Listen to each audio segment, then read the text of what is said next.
Audio Jungle. Audio Jungle.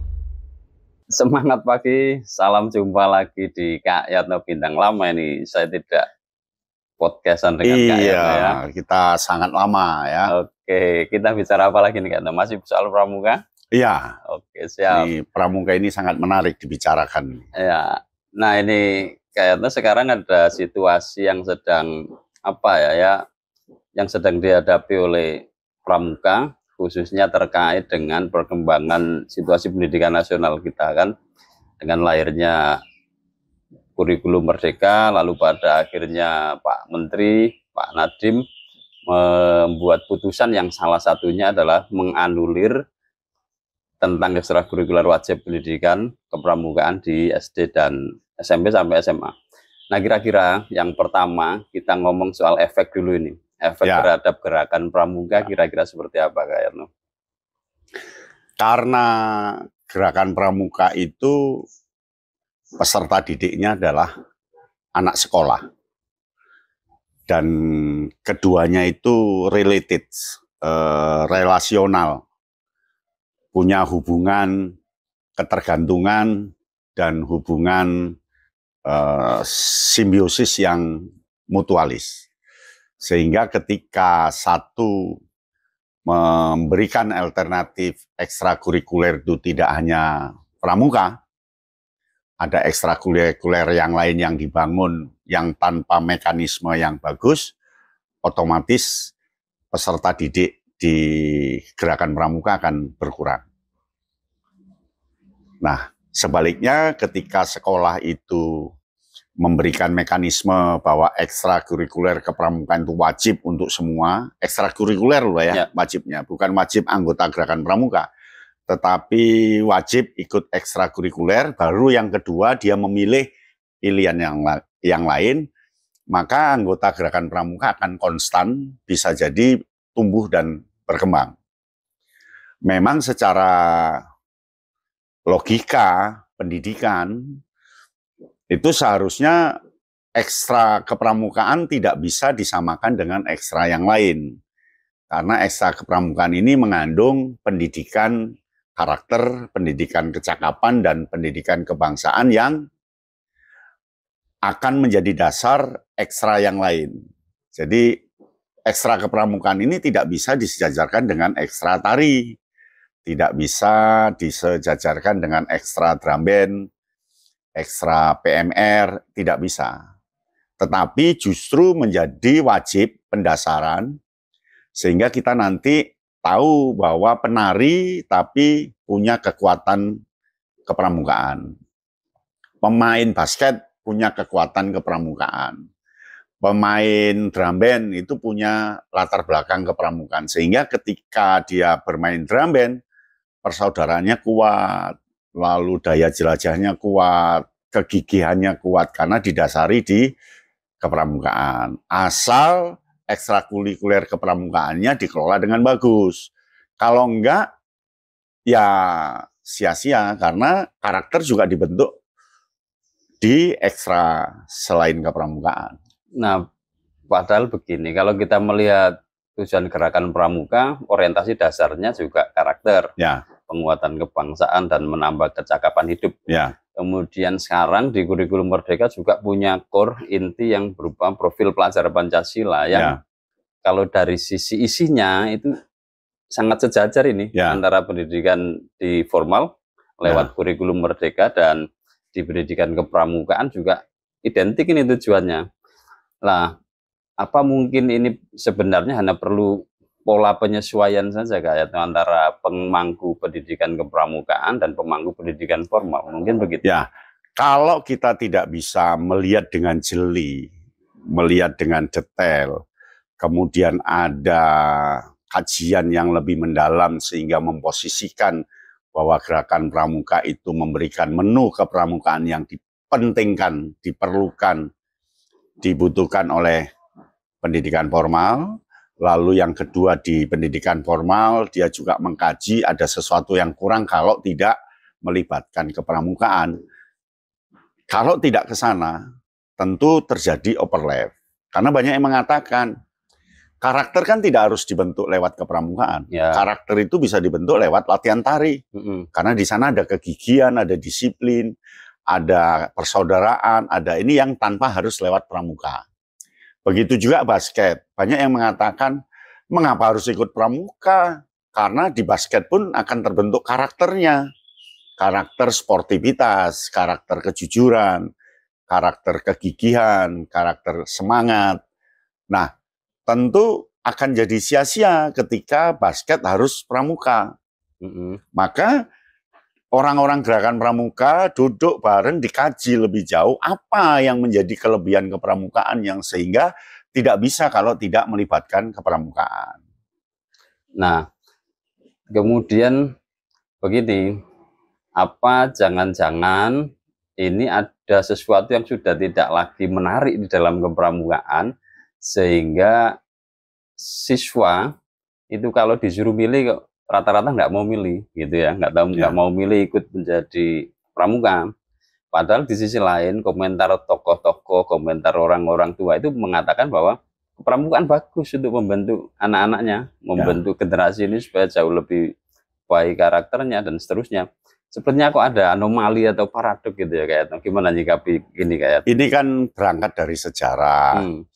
Dulu itu kan anak-anak ketika zaman pra-kemerdekaan jarang yang sekolah. Betul. Sehingga jarang yang mengikuti klub-klub, kelompok-kelompok ekstra seperti basket, tari, cinta alam. Itu kan nggak ada dulu. Ya, belum ada ya. Satu-satunya adalah kepramukaan, karena kepramukaan tidak ada di sekolah waktu itu, sebab tidak boleh di sekolah karena sekolah waktu itu kan dikelola Belanda, sehingga kepramukaan ada di masyarakat.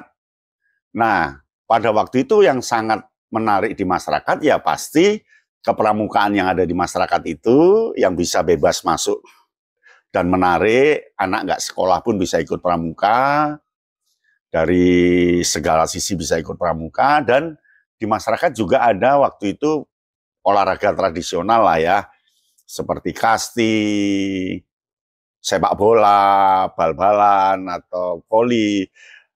Itu digemari masyarakat. Nah, sehingga organisasi itu dianggap penting bagi orang-orang tua yang memang merasakan pendidikan pada masa itu. Tapi sekarang kan sudah bermunculan ini kelompok-kelompok pendidikan, kelompok-kelompok ekstra yang bisa melebihi kepramukaan karakternya. Ada klub perangko, klub sepeda, klub bola voli, klub motorcross, klub macam-macam, itu ada ratusan klub. Nah, sehingga orang sudah tidak memandang lagi bahwa gerakan pramuka itu penting. Mengapa? Karena sudah didapatkan di klub-klub itu, di kelompok-kelompok itu. Dan kita lihat justru anak-anak yang di kelompok-kelompok itu lebih militan. Ya, bagaimana anak masuk kelompok Tamiya, dia disiplin banget, serius, ada kelompok balet, ada kelompok yang lainnya. Sementara di pramuka nggak digarap spesifikasinya. Atau bisa jadi gerakan pramuka ini ya sebagai salah satu unsur pendidikan non formal, kayaknya sepertinya perlu mengkaji ulang terkait kurikulum pendidikannya, karena ini kan yang terakhir kurikulum gerakan pramuka ini diciptakan 2011, sementara sekarang eranya sudah lebih dari berapa tahun ini, ke 2024, 14 tahun ya. Artinya generasi sudah berubah, situasinya tidak sama dengan 14 tahun lalu. Kemudian lingkungan juga sudah tidak sama dengan 14 tahun lalu. Kalau 14 tahun yang lalu anak lahir masih digedong orang tuanya. Betul. Nah, sekarang anak lahir sudah langsung melek dan lihat HP. Langsung bermain HP dia. Bermain HP kan, istilah kasarnya begitu. Nah, apakah dari situasi perubahan lingkungan, perubahan alam ini, gerakan pramuka ketinggalan untuk menyesuaikan kurikulumnya sehingga dianggap tidak jadi menarik lagi gitu kan? Itu yang kita takutkan. Jadi saya itu takut bahwa pramuka ini diadakan hanya untuk memelihara sejarah. Maksudnya gimana itu? Maksudnya diadakan ini hanya untuk memerankan bahwa pramuka itu penting berdasarkan kesejarahan. Tapi sebenarnya tidak seberapa penting ketika menghadapi masa depan. Nah, ini harus ada reformasi besar-besaran di Gerakan Pramuka, revitalisasi besar di Gerakan Pramuka, untuk mengkaji ulang warna khas kepramukaan itu apa. Apakah masih bertahan di karakter kecakapan dan kebangsaan? Oke lah, masih di karakter kecakapan kebangsaan. Tetapi karakternya di segmen apa yang bisa melengkapi basket, melengkapi seni lukis, melengkapi tari, melengkapi grup digital, melengkapi grup virtual. Apa gitu ya. Jadi tidak semua harus dikuasai, bisa ini, sudah nggak zaman, karena sudah diversifikasinya sangat tinggi. Jadi sekarang ini kan sudah ada ratusan kelompok-kelompok pendidikan.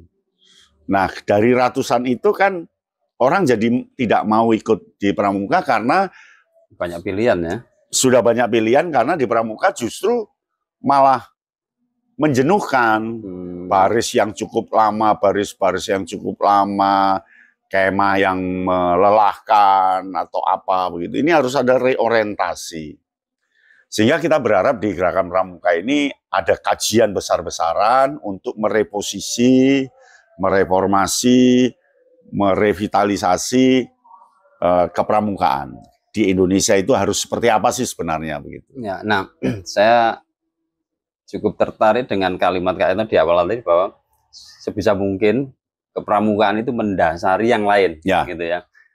Nah, kata mendasari ini saya teringat jadi seperti di tentara itu sebelum dia ditugaskan ke bidangnya masing-masing ada istilah Dikdasmil ya, pendidikan dasar kemiliteran. Nah, kira-kira supaya pramuka bisa berperan semacam Dikdasmil itu, kira-kira seperti apa nanti polanya yang bisa kita tawarkan kepada pemangku kepramukaan? Kan dari nama saja sudah kelihatan, scout. Ya. Jadi dasarnya harus scout dulu, berjiwa scout.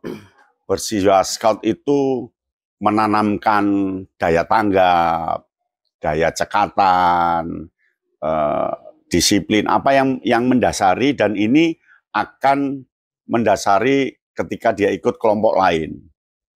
Nah, scout itu kan bagaimana dia mampu memerankan diri dengan jiwa kepemimpinan yang kuat tanpa harus menunggu atau apa begitu. Jadi cepat tanggap, cepat ini, itu kan yang diharapkan. Sehingga menjadi basic yang lain. Tetapi ketika itu tidak diperoleh di pramuka, tidak diperoleh di kepramukaan, orang jadi malas untuk memasukkan. Tidak ada dasar untuk itu.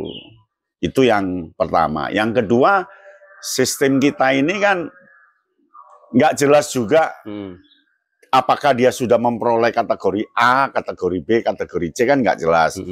Ada yang pramuka SD hanya kelas 5.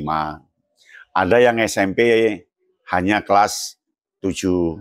Ada yang hanya kelas 8. Jadi seolah-olah pramuka itu mudah sekali masuki dan keluar, masuki keluar gitu ya. Iya, direkayasa itu. Jadi kita nggak kuat di basic itu. Nah, basic SKU itu pun juga harus perlu dikaji. Apakah betul 27 pasal atau 25 pasal itu memang itu core, inti dari semua kecakapan yang akan diperoleh. Anggap saja pola seperti center itu. Ya, apakah pramuka itu yang basic ini, dari 3 ini dia akan mengembang jadi 9 umpamanya ya. Kayak rumusnya Nicholas Tesla ini. 369 369. Jadi mungkin 3-nya di pramuka, 6-nya akan berkembang di mana, 9-nya akan berkembang di mana. Itu harus memang dikaji. Nah, kemudian gerakan pramuka ini sekarang ini kan menjadi barang sempalan begitu. Betul. Sempalan itu potongan kecil. Nah, bisa nggak gerakan pramuka itu dimasukkan lagi menjadi beban negara gitu ya. Jadi menjadi bahan penting bagi negara dalam sebuah pendidikan.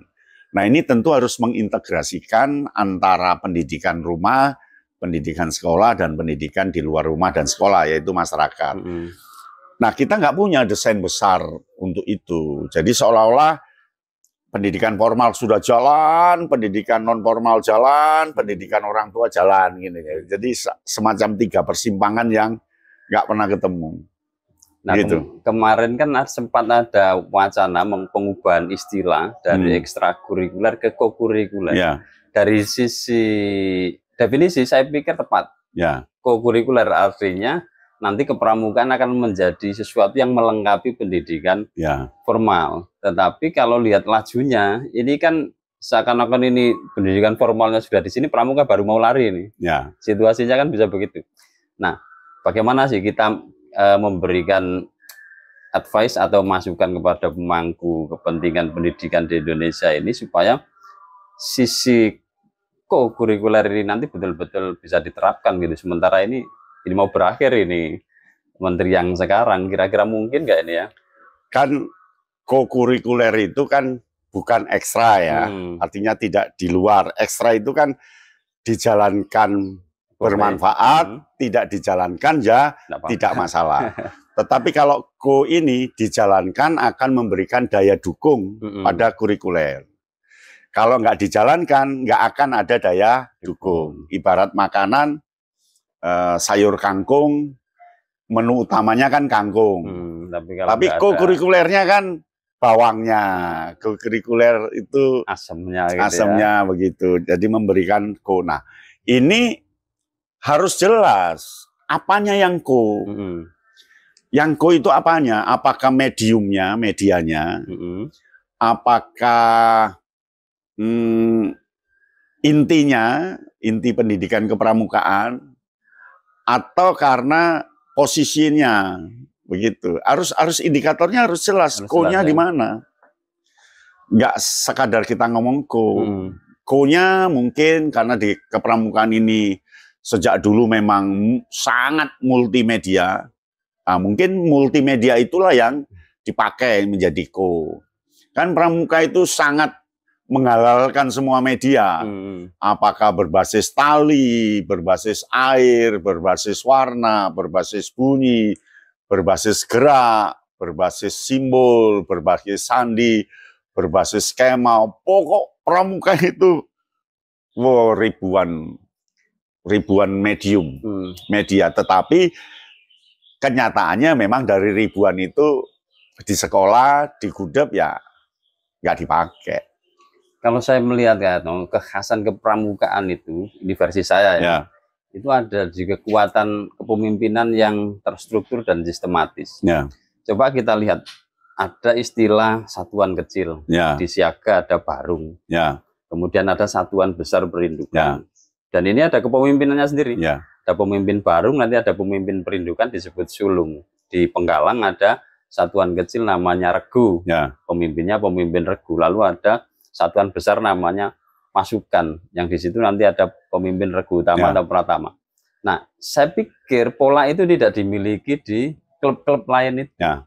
Nah, saya kira ini bisa menjadi hal positif yang itu nanti bisa mendasari tadi bahwa ketika kepemimpinan satuan-satuan itu tadi diterapkan dengan baik lewat kepramukaan, saya kira pengendalian siswa, pengendalian komunitas belajar di pendidikan formal akan lebih mudah tertata. Ya, itu namanya patrol system.